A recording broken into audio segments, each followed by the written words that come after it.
Hello বন্ধুরা, আমি অভিজিৎ। আজকে তোমার সাথে শেয়ার করতে চলেছি একটি জগন্নাথ মন্দিরের থিম, যেটি তৈরি হয়েছে কলকাতার নিউ টাউন বিশ্ব বাংলার কাছে একটি সাপুরজি এলাকায়। তো এই মন্দিরটার থিমটা তৈরি হয়েছে এই সামনে রথযাত্রা উপলক্ষে পুজো হবে। তো চলো আজকে আমরা এই মন্দিরের ভিতরটি প্রবেশ করব। আর এই ছোট্ট মিনি ব্লগটি যদি তোমাদের ভালো লেগে থাকে তো অতি অবশ্যই চ্যানেলটিকে সাবস্ক্রাইব করবে।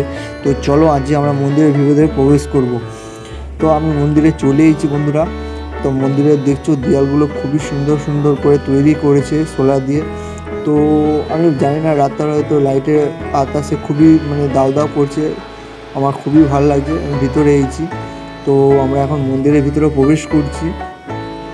তো তোমরা দেখতেই পাচ্ছ মন্দিরের চূড়াটা প্রচণ্ড উঁচু করেছে, যেন বাইরে দূর থেকে লোক যেন দেখতে পায় জিনিসটা, যে হ্যাঁ এখানে একটা মন্দির থিম তৈরি হয়েছে। তো আমি এখন মন্দিরের ভিতরে চলে এসেছি। তো বন্ধুরা, তোমরা দেখতে পাচ্ছ কত সুন্দর সুন্দর ঝাড়বাতি লাগানো রয়েছে। এখানে সামনেতে 3টে ঝাড়বাতি রয়েছে, আর সাইডে ছোটো ছোটো 3টে ঝাড়বাতি রয়েছে। আর একটা কথা বলি বন্ধুরা, এই প্যান্ডেলটা কিন্তু পুরোপুরি কমপ্লিট হয়ে ওঠেনি এখনও। তার আগে আমি ভিডিওটা শ্যুট করেছি যেন তোমাদেরকে আমি দেখাতে পারি। হয়তো আমি পুজো দেখতে আসতে পারবো না, আমার কিছু বিশেষ কাজ আছে, তার আগে আমি ব্লগটা শ্যুট করেছি। তো বন্ধুরা, আজকের ব্লগটা আমি এখানে শেষ করছি। তোমরা পুরো ভিডিওটা দেখো। যদি প্যান্ডেলের থিমটি খুবই ভালো লেগে থাকে তো অতি অবশ্যই একটি কমেন্টে আমাকে রিপ্লাই করে জানাও যে প্যান্ডেলের থিমটি কত সুন্দর হয়েছে।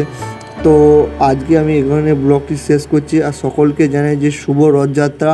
তোমরা রথে খুব আনন্দ করো, খুব ফুর্তি করো। তো এভাবেই আর্ধেক জীবন কেটে উঠুক তোমাদের।